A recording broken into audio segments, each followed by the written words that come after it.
So so we were just hanging Yep. over on the other side of the tent, and we're having so much good discussion. We're like, let's let everybody else peek in and catch what's going on. So Chris was giving us some great explanations. I was like, all right, this should definitely go to the world. So here we are. yeah, I'll just continue from where I left off. Big emphasis on micro apps. Everyone's talking about it. Fiat Joff has added micro apps to the list of things on the Nostr Fund that want to fund. People have already started building it. It's really cool. One of the questions on one of the panels yesterday to the client developers was like, what's your thought on micro app versus like larger or super app? And I said super app. I'm going for the super app. And why I think that's necessary is you may have 100 or thousands of micro apps or other little experiences that are amazing. But I want to view those as kind of building blocks that are composable, but need to be composed by clients that are going to be opinionated and make decisions about what their user base is going to best resonate with. Grandma's not going to make sense of 100 micro apps. She's going to need the one simple basic thing, maybe tailored to her. Yeah. So the thing I think that is needed is that I want to build is like the glossy gateway that is cross-platform that you can confidently say to someone who's never heard of Nostr, never heard of Lightning, Bitcoin, any of it. Are you on Arc? Oh, you're not? Let me sign you up. Oh, because I'm going to get a 10 sat referral. Or like make it as easy as possible. Oh, you're on Android, iOS. Oh, you don't have a mobile phone? Use the web app. Oh, you're on desktop? Use the desktop. So React Native, cross-platform development, we're believers in that. And it's been remarkable talking with other client developers. And mostly React Natives you're building to iOS and Android, but not web, not an Electron app. Yes, web and yes, desktop. So the React Native tooling around web apps has really caught up in the last year or so. So React Native Web now is like a thing. Yes, yeah. Okay. There's a framework called React Native for Web that is used by Expo, which currently is now the main recommended way to start a React Native app. Yep. It's Android, iOS, web. There's a little bit sometimes you got to adapt libraries or whatever to work on web, and then we're evaluating also adding support via Tauri, which is a desktop app. A framework used by a few other Nostr clients. Iris, Marty uses that for some stuff. But also React front end, Rust bundled into the desktop. So conceivably, like I know that we're going to be able to do, build components once, and it'll work across all platforms because everything speaks React. And then strategize about what backends need to look like. Maybe a separate conversation. But what I was saying about the client interoperability is so impressive. Having just as an example, really great conversation with the current teams, guys who did. Starbacker, which I'm kind of proud of also because at one point Ega from Starbacker came in the Telegram group and was like, no. I was like, oh yeah, do this and this and this. So we're both React Native people. We've been helping each other kind of diagnose some quirks with React Native and doing the event hashing and all that stuff. But they are specifically building little experiences and micro apps. They have a client that's React Native, cross-platform, similar to us, similar idea about like really consumer-friendly onboarding. But they just released their first micro app, which is called, Nostr, Jiffy, Biffy, Nostri, some take on Jiffy, right? Okay. So the little GIFs that you have in... so the GIF thing is like a micro app that you would plug into Arc? Yes. Is that right? Yes. And they've got they built some little micro app. It's even better than Jiffy in some ways. They said like uploading to Jiffy, it might take 30 days, but if you tweet something with a particular hashtag, it gets automatically added into this registry that you can then pull that in. It's tied into sats somehow, and someone gets rewarded with sats. I don't get the full flow, but they've built this specifically as something that other developers can plug in. So I said, that is amazing because I now no longer need to build that to be able to offer it to users. And if you multiply that times X, however many micro apps that are going to be, it puts a lot more power in the hands of a single developer or a small team trying to put out experiences for users. How do you think about, so I've long been bullish on this idea that communication and money are going to go together. So like if I can WhatsApp my mom, $100 cross border, why would I ever download a specific payments app? So I think there's like some very obvious use cases where things go together. But you're talking about hundreds of potential micro apps.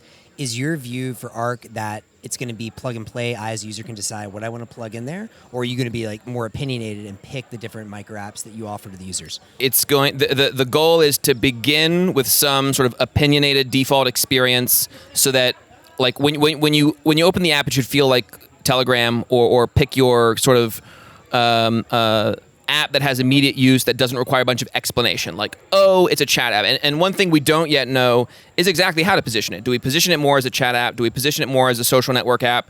That's something we'll be looking into as we get more features in front of non-techie users in the coming weeks and months. But ideally, there is a whole bunch of flexibility and composability where you can kind of drag and drop different things. Example I gave yesterday was like, if we can get things to the point where people can, there's such composability of experiences where you can say, I want to put a video here and it's hosted in this way that people have fleshed out a NIP for, or some layer 2 has figured out how to do video hosting properly incentivized with sats. Okay, drag a NIP 28 chat room on top of it, enable zaps, enable built-in Lightning Wallet. I mean, we may get to the point where there's like no-code versions of Nostr development where people are able to drag and drop and build their own clients. Yeah, that's cool. Super cool. Would you build that kind of no-code experience, or you want to just focus on the single kind of downloadable client? Maybe. There's so many things that I see need to be built, and I could see myself maybe building and positioning my company to build. But the question is really who's going to be best at building it. So another example I gave yesterday is someone was asking about the kind of NIP 26, NIP 46 remote signing. So log in with Nostr and having your keys on one device. I said, I've got videos up on our website where showing that I've implemented that. I think I was the first person to implement that and get it working, where you can log into the Arc mobile app, scan a QR code on the web app, and then you're auth, and you can do delegated signing, limited by event type, limited by duration. Like that's all in the spec and works. I think 46 might still be in draft mode, but that works. But I said, even though that's super cool and it allows you to have your identity that you generate in Arc be used all over the place, I could, but probably don't want to position it as like store your identity with Arc.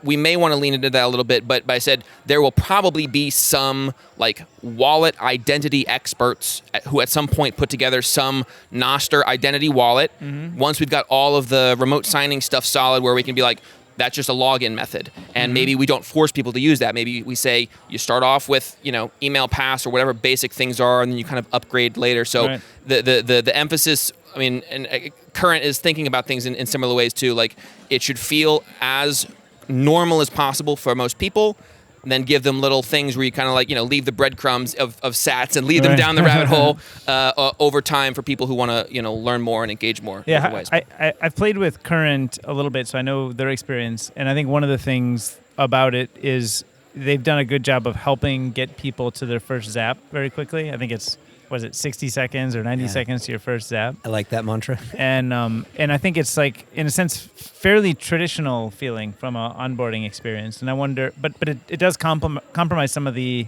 ideals that a lot of people come to Nostr for. So there's kind of the idealist version of what it fully decentralized, manage your own public-private keys, no discovery or recommendations.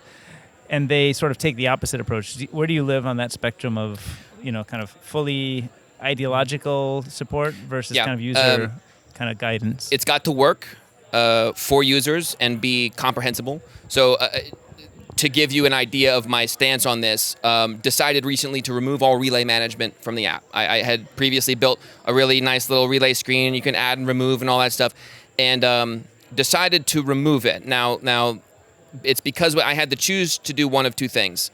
Because of the way React Native like decodes events, if you're using the standard Nostr tools library from Fiat Java, where you're doing the kind of the decoding in JavaScript on React Native, that will tie up the JavaScript thread. As in, if you have a whole bunch of events streaming in and you're doing all the validation on the device, it'll lag. And that was one thing Current was asking, like what are you guys doing about this?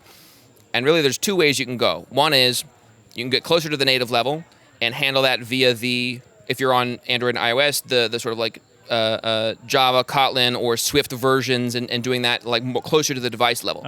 That's one option. The other option, which I'm doing partly because it's easier and there's a lot of other kind of space to explore, is just abstracting it from the app entirely and having the app retrieve events from an API, which we're stuffing with events via an indexer. And I got all sorts of like architectural diagrams and stuff, but there have been, I wrote a proof of concept about 6 months ago of this event indexer with kind of like rationale for why we might want an app to be able to just kind of have, I mean, if you're using the Arc app, then there's enough trust there probably that like, trusting the Arc backend makes sense too. So the kinds of event validation, making sure all the signatures match, stuff like that, being able to do that on the backend, you could envision that like down the road, like Current had it, where they have like the base experience and then like the pro experience where you've got all the like relay management and stuff like that. But I think that I think that the kind of solving for the people that are comfortable with adding relays and learning about that, I think that's already solved for. Like there's enough kind of focus and emphasis on that. And I don't think everyone should try to do everything. So we're definitely kind of erring on the side of like, have it provide the best possible experience for the user. When they open the app, I want them to content to load immediately, which if you're waiting for events and decrypting, it's slow no matter what language you're using. But if you're calling a simple API call, closer to kind of client-server architecture from other apps, it's just better understood patterns, so better understood scaling. So is that decryption, the management of that is in kind of the Kotlin Swift stuff on the client, or it's a caching layer? So for us, and the, if when there's event signing that needs to happen, or anything that requires like key signing, that's where like you're signing. But the problem, the bottleneck is when you're trying to, the Nostr tools, the kind of default behavior is that you're validating the signature of every event that comes in, and that requires a cryptographic operation, which is relatively expensive if you're doing thousands of them back to back. Yep. And getting closer towards the sort of GraphQL style. Only give me the data that I want. I don't want thousands of events and then to do all the parsing on the client.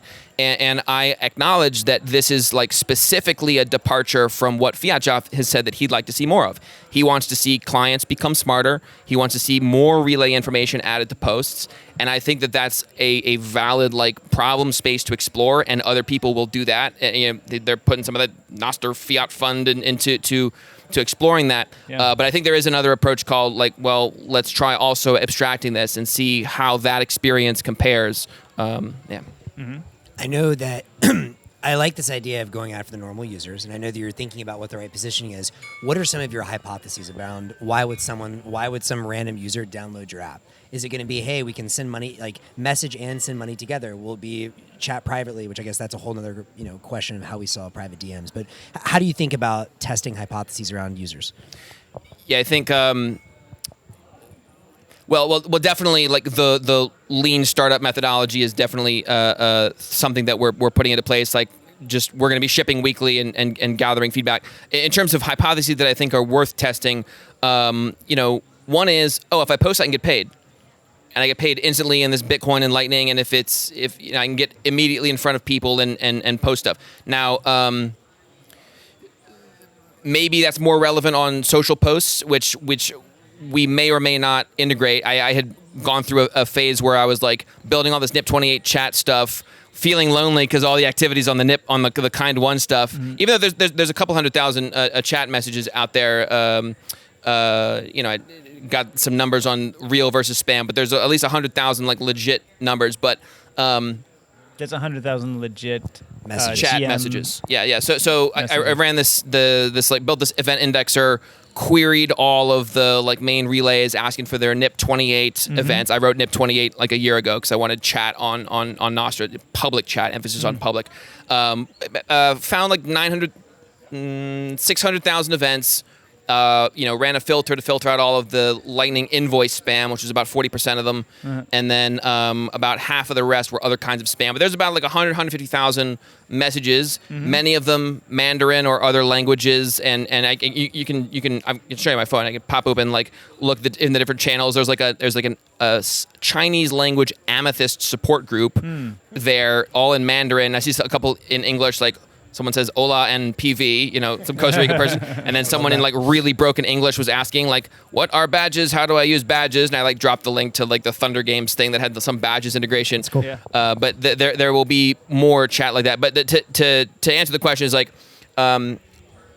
for for people to do the kinds of activity they're already doing in Web 2 and get paid seamlessly, that's like, I think, magnet number one. And I'm thinking of this quote that I saw, Peter Thiel, it might have been recently. It was like, if you can really nail distribution, your product doesn't even need to be differentiated. As in, if we have something where we are the place where some subset of like the Web 2 chat or social features, people are coming to us because we have the easiest way for someone to plug in, get in front of a user base, say stuff, chat, social, whatever that is, and get sat streaming to them because we've got, built-in wallet and they can cash out and sell it on their Cash App or whatever. I want to get people paid. I think there's really something there. Who's streaming the sats? Like how are people? I think I can understand the value prop of why people would want to show up a place where they can earn for creating their content. Do you think there's a new set of payers who would show up because of that? And is it sort of unique to the way people show up on Arc, or is it just kind of more of an ecosystem issue? The name of the next feature sprint that we're doing, I'm calling it Chat Zaps. Mm-hmm. So I think the same kind of thrill you get from scrolling down your feed and throwing zaps back and forth with people, hell, let's just try a chat version of that too. Mm. And you're in a chat room where people are it's funny, like the Nostr Telegram channel, Fiat Jaffa is strict about disabling all reactions and don't want any of that reaction spam or people but it would be cool if I could zap sats to people who've provided me extreme value. Let me zap to you. Let me zap to you.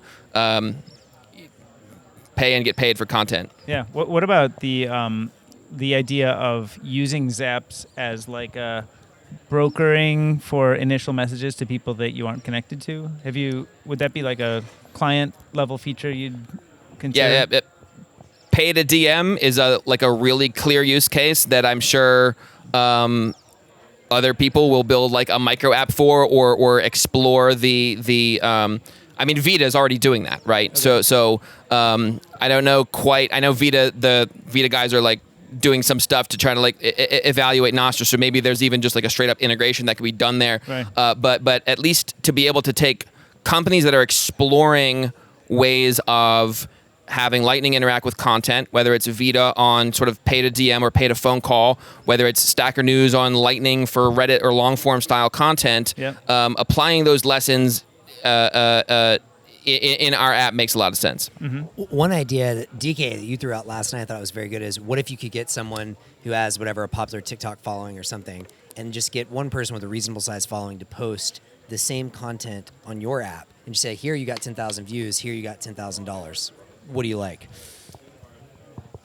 Yeah, there could even be some sort of automated cross poster thing. One of the things, didn't BitClout get big for a second because there was a way to build an audience and then you can come over here and claim it and you get some free stuff. It's hey, so and so, I've been cross posting your stuff to here for a month. Exactly. Here's the escrowed wallet that if you create an account, you're going to get X amount of sats. I'll get my 3% commission or whatever. It's a good idea. And the thing is, with BitClout, it worked. It was unfortunate it was a shitcoin, but it will work with sats too. Mm-hmm. Yeah, I think there's a lot of interesting applications like that where there's plenty of good Bitcoin Lightning companies exploring use cases like that. And also there's a whole bunch of interesting stuff that people have tried to do with shitcoins, and the DAOs is a good example where there's something there to new forms of crowdsourcing and disintermediating different power relationships, and it's cool that now there's a couple of different projects, like Nostrica is one where they're looking at distributing funds in different ways, Lightning, Revshare, and stuff like that. Mm-hmm. We can harvest from some of the cool stuff that some people were trying to do in shitcoin land, but here's how we actually do this on a foundation of integrity: Bitcoin, Lightning, Nostr. Yeah. Right. Why are we still all using Telegram? Yeah, on Nostr. I'm not in the Telegram group, so I'm protesting by Nostr only there, but a lot of people are. When is that? Just give us a year. Is that the use case you could build for? Could you literally just say, hey, let's get the Nostrica Telegram group and move over to Nostr Telegram? That was the first thing I said on my panel talk, or my spiel yesterday. I was next year's Nostrica will be organized on Arc is my goal. But yeah, when I've described it in I put up a tweet in like end of December with just like a little mock-up I did of what kind of a Telegram style chat could look like on Nostr with some Lightning sats integrated. Yeah. I was like, might fuck around and build a Android and iOS Telegram clone on Nostr, and that went viral among Bitcoiners. It got like 450 likes from all the Bitcoiners. I was like, okay, there's a demand for like a decentralized like Telegram. Yeah. I started building that because let's see, my motivation a year ago, so like a year and a half ago, I've been looking for ways to add chat into an app because I've been previously like really focused on the like decentralized gig marketplace use case. Yeah. And one of the things that I learned from previous experiences was that before we solve decentralized marketplaces, at least in the way that I'm envisioning, which is very like social commerce, peer-to-peer transactions, kind of cooperatives, service cooperatives that can have their own identity and manage rules. And like I've seen some amazing sort of organizational principles learned from this Austin rideshare network that we had for a number of years. But are you from the Austin community? Yeah. Yep. Okay. And one of the is that Josh Baer and Josh Baer. I have a funny story about Josh Baer. He was part of the Uber in Austin thing, right? Okay, so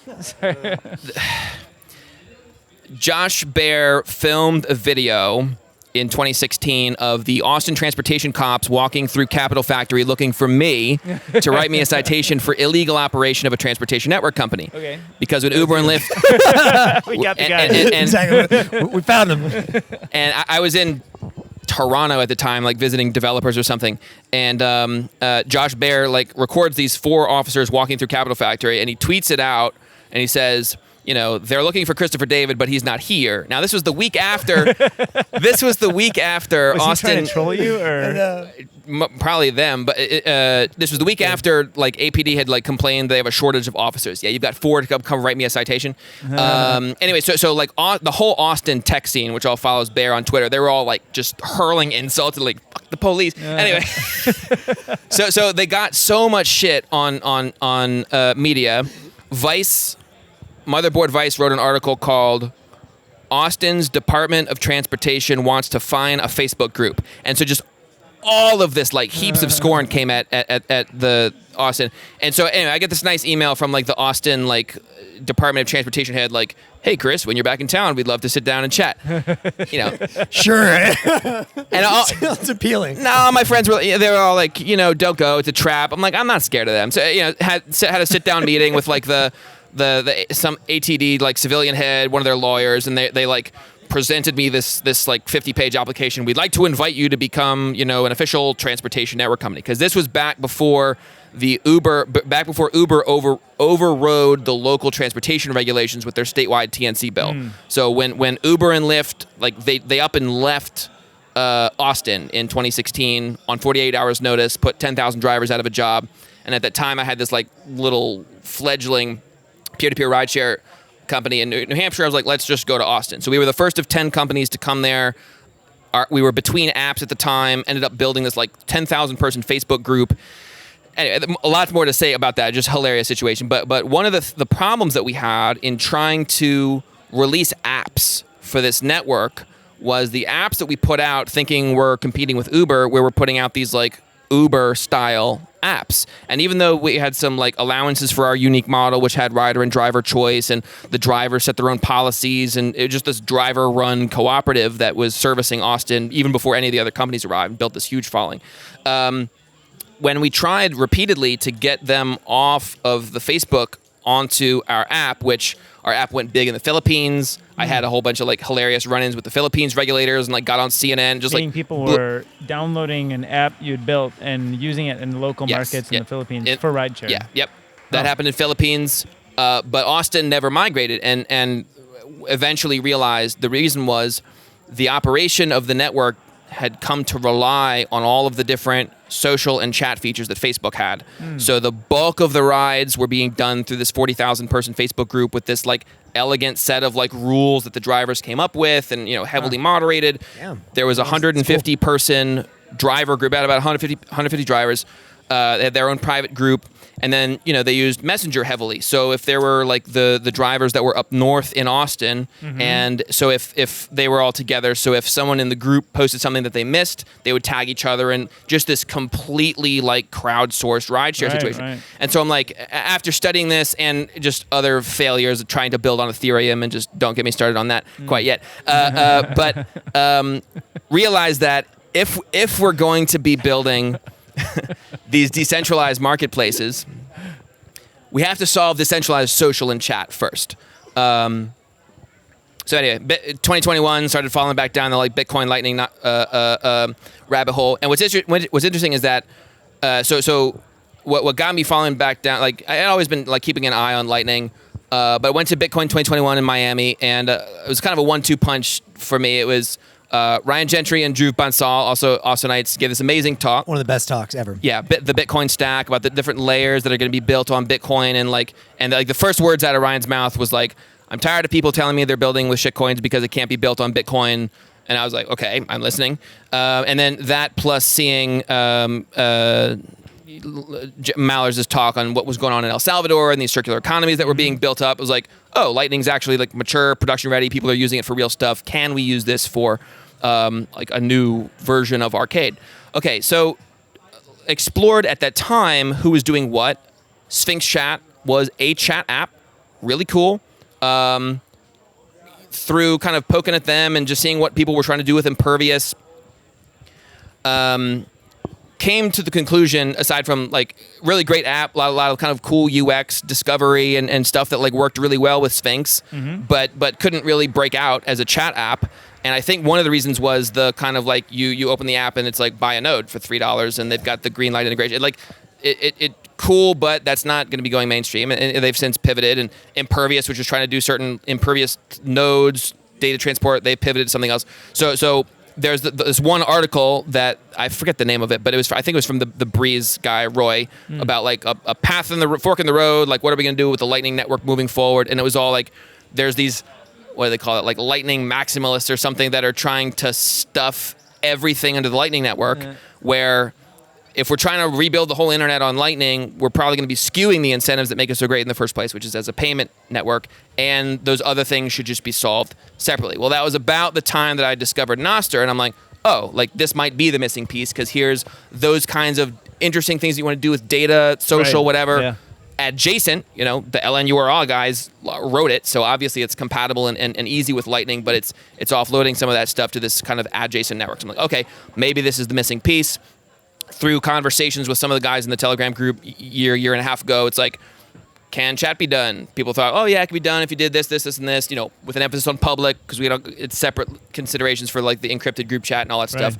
But ended up like writing the NIP, got JB and Fiat Joff and one of the other guys to like help edit it and add some like NIP 10 kind of things, and so that was great. That got adopted. I did some like early proofs of concept, kind of putting that into early kind of like arcade things. End up stepping away from that, and then Super Testnet, another amazing Austin Nostr developer, he built Enigma, which was the most popular like Telegram clone web app for a while. With one major problem. Well, some of us have been pwned using Enigma, so it's a sensitive subject. And summarized by if you're building an entire app in a single index.html file with all the JavaScript, it's like, good luck. I love you, Super, but that's not how I want to build an app.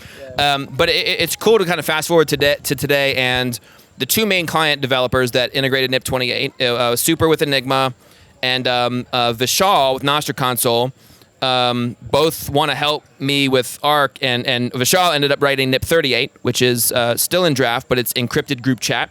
And there's been discussion for a couple months on what that should look like. There's another somewhat related NIP called NIP 48, also in draft, kind of extending NIP 4, just different ways of adding multiple people to the same chain, figure out the encryption. Semisol asked when I was talking about Arc, he's like, are you adding forward secrecy? I was like, well, I'm not, but we don't yet have forward secrecy like you would find from Signal yet. But that is something that is possible to add, and the guy from Twitter, I forget his name. Rabble? Rabble. He mentioned forward secrecy, as like a thing that can be done. So there's some of that like kind of more advanced cryptographic primitives that still need to be developed, and we want to help build that road so that we can help ourselves and other people build on it. But chat has to be solved before we can do the social commerce things. But it's going to happen this year. So you're, if I understand the sequencing, you're working on Arc, which is more like a social browser or like a social networking app, and then the chat stuff you're interested in, and it's part of that, but not necessarily an independent product in your mind. So one product in vision currently. WeChat began as a messenger. Mm-hmm. Then I'm going to do more research on their trajectory and what they did in what order and all of that. But messaging plus payments, tightly coupled, super easy. I mean, use the payments or not, but we're going to first build a solid messenger and then start pulling in little micro apps and just keep adding to the experience, ship weekly, see what users like. I think we're going to, hopefully by the summer have an app that like you start seeing real growth outside of kind of, Bitcoin Lightning Nostr space. But we want these folks to be happy with it and use it too, and use it for Nostrica next year. Why not, just to get started? I mean, there's a lot of places you could take this, but literally just give Bitcoiner Telegram. Like literally, it's just, you go after the guys that are already in Bitcoin and Nostr, you build them the Telegram clone, eventually with privacy, but until we get that, fine. Plus add payments, then you get some of the Bitcoin content creators on there to drop their content with either paywalls or you can tip them directly, and just bootstrap from the people that are already using this. Yeah. Yes, and part of the reason for coming to Nostrica is like these are the early adopters that your 1,000 true fans that are gonna like bang on it and love it and all that. So I do want to build for these people, and I like that idea. Except I probably would not position, if we're building for them first, as necessarily Telegram, because the Telegram has kind of connotations around privacy and security that we just don't yet offer. Right. What's that? But some kind of blend between like chat and public facing chat and like the kinds of channels that we use for whether it's Nostrica or other kinds of like the public Nostr channel. Like there's no privacy, like people just go in there, but they're chatting and exchanging value, paired with some sort of kind of content discovery. So one example that I'd like to be able to support. I'm now a content creator. I'm recording videos as I build Arc. I've done like 52 videos in the last 30 days. Wow. That's the only person that has more than DK. I win. And it's like essentially no editing. It's just me just like literally recording and then just like putting it up. But if you go on our website, so if anyone has any interest for like how did Chris implement NIP46 or like the API, every video's got a theme, and so if someone who just cares about that can go and like watch me. Like YouTube, people can get it. So it's funny. I first tried to upload to Twitter. So my like if you ever got this like 52 tweet thread where I upload each one over the last month, it pinned to the top of my Twitter. And the like video number 2, I embedded it into Twitter because it was like 30 minutes or whatever. And then as I was getting to above the hour mark, Twitter was like, "Oh, you can't upload more than 61 minutes." It's like, fuck you. So come over to YouTube. And then I had like an hour and a half video, and I upload it, and it uploads all the way, and it's like boom, we can't have this video, it's too long. It's like, why didn't you tell me this early? And so I'm just like, there's children and I can't swear. Exactly. So the children are coming. So I was like, you know what? I'm just gonna. So video number 6 in the series is me building a video player, and I take an hour and a half, and I just walk through. Is like, all right, here's my frustrations. I'm just gonna like showing your screen. Screen share with me in the corner, just kind of like whatever. So I show the process of me like researching what are the different options. I'm like, all right, we have like $10,000 in AWS credits. Let's host it on S3. Mm-hmm. So I'm hosting on S3, super HD. I'm just embedding it into the HTML5 player. It looks and works great. Later video, I like mobile optimized it and built like a little uploader flow, so it works really well.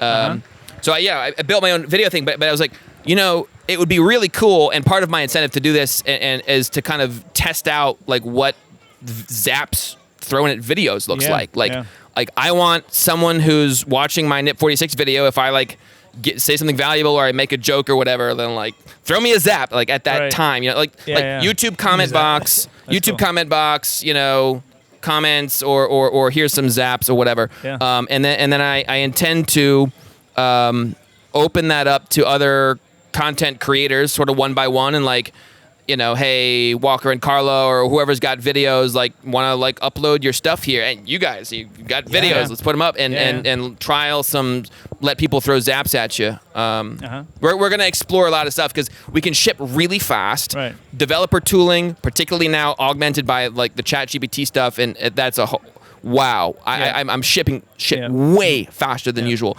And you've got all these other Nostr clients that have 96% of them are all open source. So Right. I can harvest different things Lots here. of- I've take the Damus code and throw like for there's like a test for time utils because I wanted to show our timestamps in the same way that Damus does.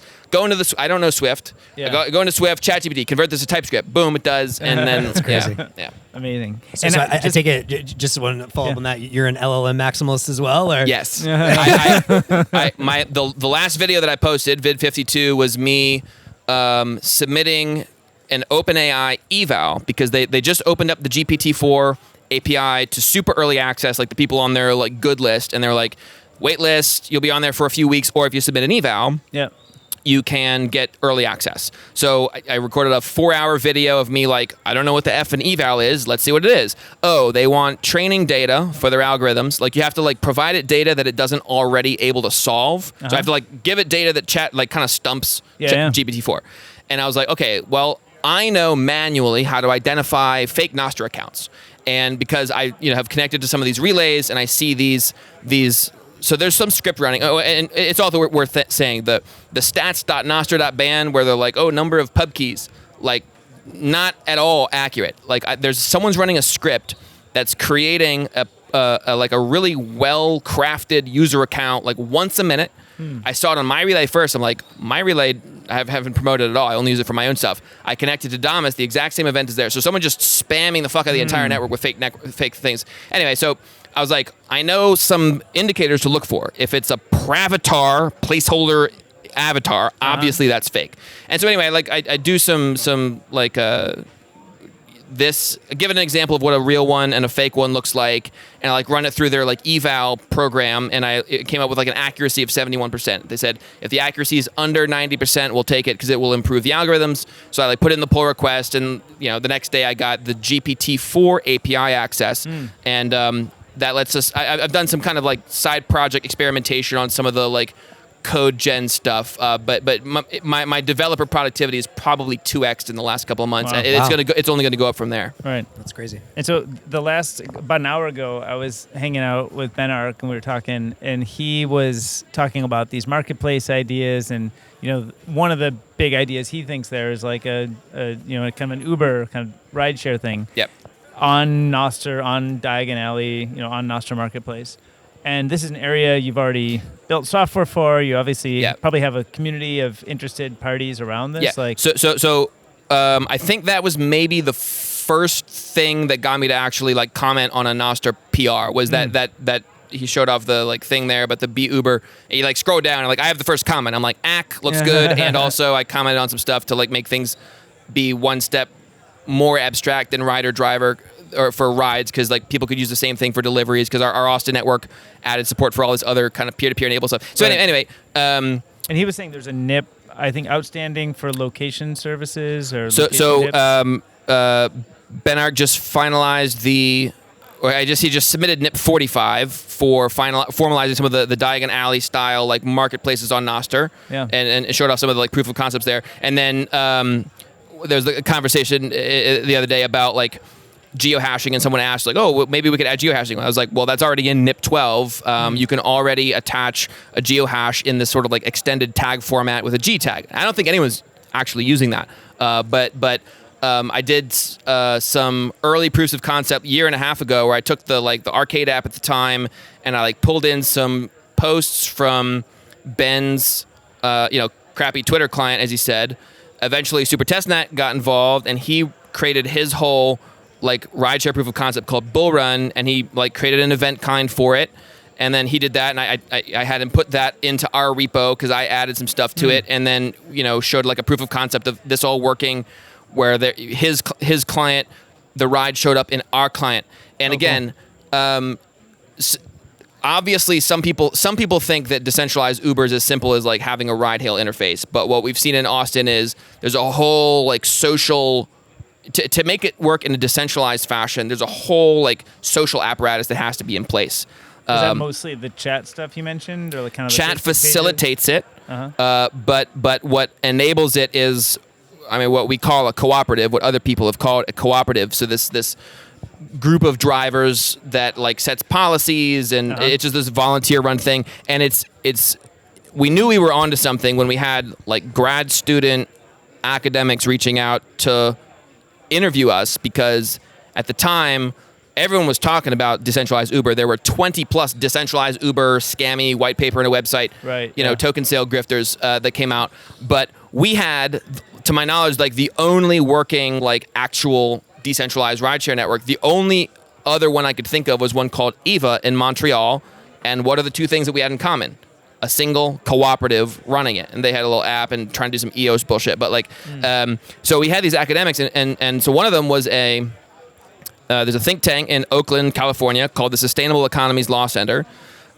They started writing a case study. They sent researchers to Austin to interview me and some of our drivers, and they ended up writing this 110-page case study, beautiful, about like the summation is like, holy shit, here's this like network of drivers, and they like compiled all this data. They like painstakingly rebuilt stuff from Facebook interviews and like to get data on like it's some of the like responsiveness times. It's like not as good as Uber, but it's competitive. And this is running in this like kind of not entirely democratic, but like cooperative thing. And so what I've been the problem that I've been wrestling with for years is like we had this like magic happen in Austin. How do we bottle that up and export it? Because if you can apply that same model to other use cases, like we saw, one of the other lessons we learned was we saw this network organically add support for deliveries, peer-to-peer, like locksmithing, pop-a-lock. Whoa. There was a couple of home shares, pest extermination,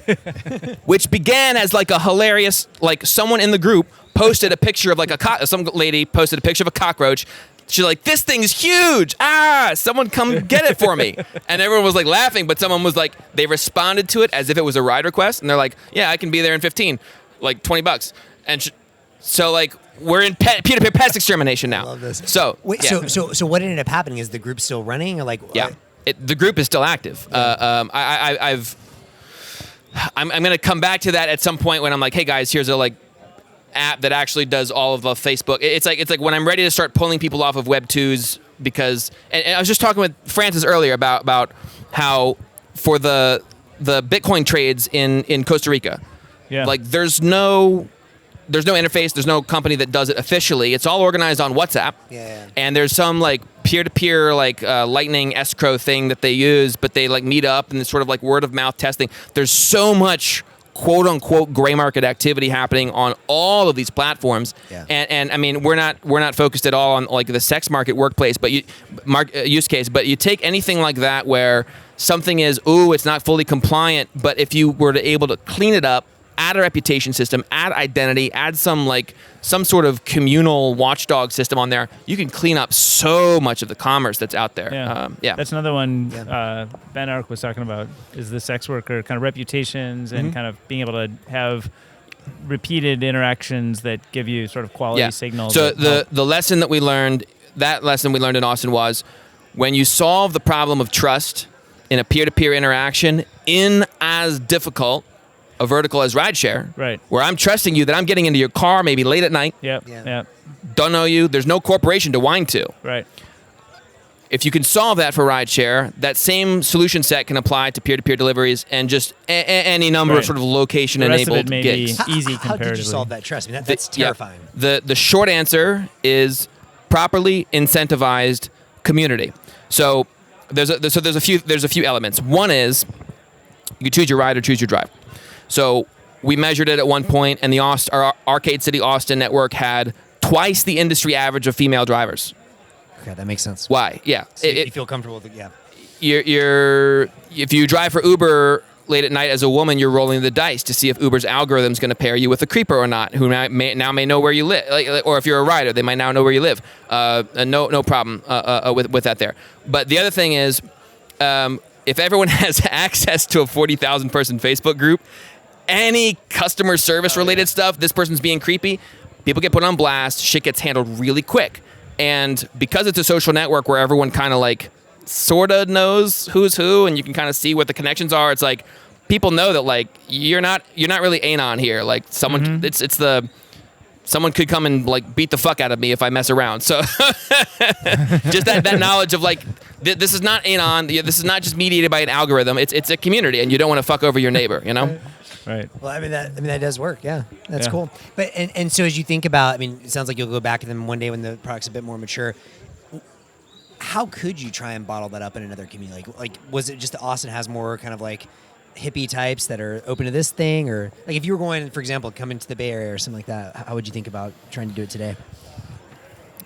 There are so the first thing that comes to mind is I was just talking over there, like the guy who translates Damas into Chinese. Oh, yeah. Asked him like what he was excited about, and he just said unprompted like co-ops and guilds. I was like, oh, like I've called our thing in Austin a guild, and you know I led an EverQuest guild for 7 years, as high school and college, like but that leadership model of like there's a leader, there's the officers, members, there's an application process to join. That's basically the exact structure that our Austin network has. And like the people who wrote that co-op paper, they give us a little bit of shit because it's not democratic. Well, ideally there's an open marketplace of these guilds. So if you don't like this guild, you can just start your own with your own policies. And ideally you have a single app, so there's no like big switching costs for like, the one problem with the Austin network is like everyone's in the group. So if you get booted out of the group, you're fucked. But there should be a way for you to be like, all right, well that I had a problem with those people. I'm going to go over here and let reputation build up. And the one like the most exciting idea to me, I don't remember where I learned about it. Probably one of these books like Swarmwise about like kind of crowdsourcing. Reed's Law. Okay, so when Uber first came out, people were all excited about Metcalfe's Law, and they're like, okay, this is a peer-to-peer network. It wasn't a peer-to-peer network, but like pseudo peer-to-peer network, and they're able to outperform the taxis because they've got this two-sided marketplace with this unique, like they're connecting people more directly. And people were like, oh, okay, if it's a network like that, then it's subject to Metcalfe's Law. And so the network value of the network is n squared, where n is the number of nodes. Contrasted with a hierarchical organization, the network value is n. Okay. An academic called David Reed comes along. He wrote a paper introducing the law of group forming networks. He says, a peer-to-peer network is not the most evolved form of network. The most evolved form of network is a group forming network in which you start with a peer-to-peer network. Everyone can connect freely peer-to-peer, and they can also freely associate and disassociate with groups. Mm-hmm. And a pure group forming network has a network value of 2 to the nth power, which is way higher than n squared. So what I said is, okay, look, Uber, they're not quite peer-to-peer. Let's say that Uber's network value is somewhere between n and n squared, and they've got a very high n because venture-backed bullshit for 10 years, so they've got a lot of n. But their network value, because of their model, they're stuck. They can't get above n squared. And Arcade may not be pure GFN, but if we're structured in this way, our network value is going to be somewhere between n squared and 2 to the n.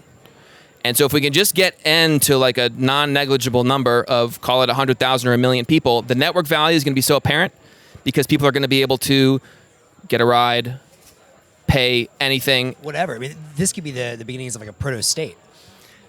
It was called Arcade City for a reason. Right. Like, I've got other ambitions that can be conversation number 2. I love that. Wait, and sorry, so I just want to make sure I understand this. So peer-to-peer network, n squared. The other kind of network is a network starts peer-to-peer, but you have the right to exit and join another peer-to-peer network? It's groups within the same sort of network. So in the example of Arcade, it would be there can be one or more guilds. So there's going to be rider and driver guilds.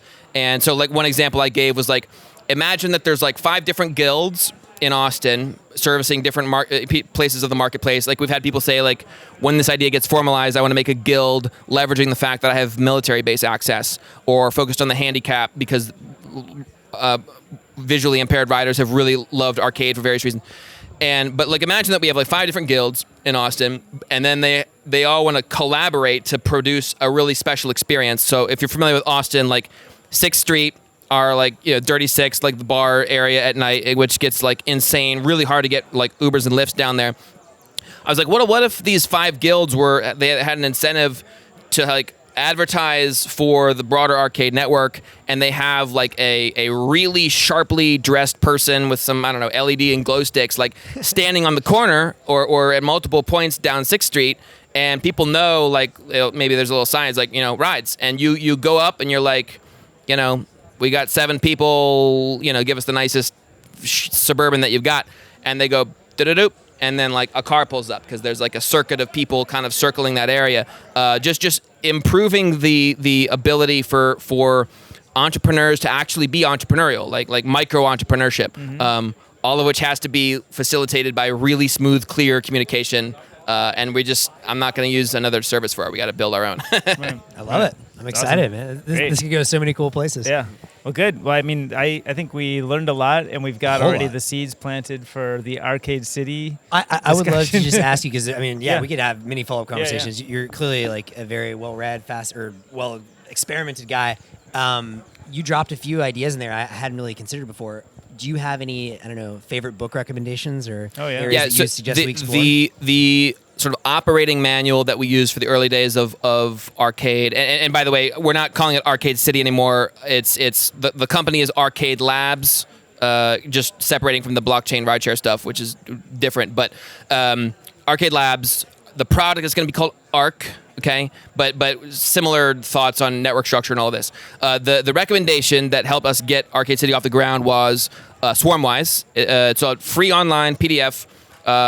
Subtitle: The Tactical Manual to Changing the World. It was written by Rick Falkvinge, the founder of the Swedish Pirate Party, and it tells a story of how he started the Pirate Party with a single like blog post manifesto that went viral, and how they were able to take the massive amount of inbound interest, channel people into being effective volunteers, and to the point where like 3 years later they were participating in European elections and winning a greater share of the vote per capita or dollar spent. It was like orders of magnitude better. And so it's all about like, you know, releasing the power of the swarm and crowdsourcing and a lot of techniques. And we kind of took that as our spirit book. We had I talked about it a lot on videos when we went to Austin. Like Falkvinge from Europe like sent us a big box of them, so we handed them all out at our driver meetup.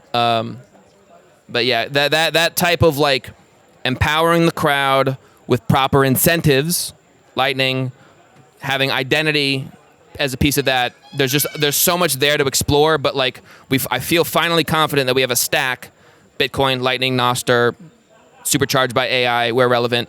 Like that's the stack to build on, and we don't have to worry about like all the shitcoins stuff now. We let's build stuff on that foundation. I love it. Yeah. Cool. That's a great wrap. Thanks for coming by. Yeah, thanks for coming by. Happy We got a Thanks. chance to finally hang. Yeah.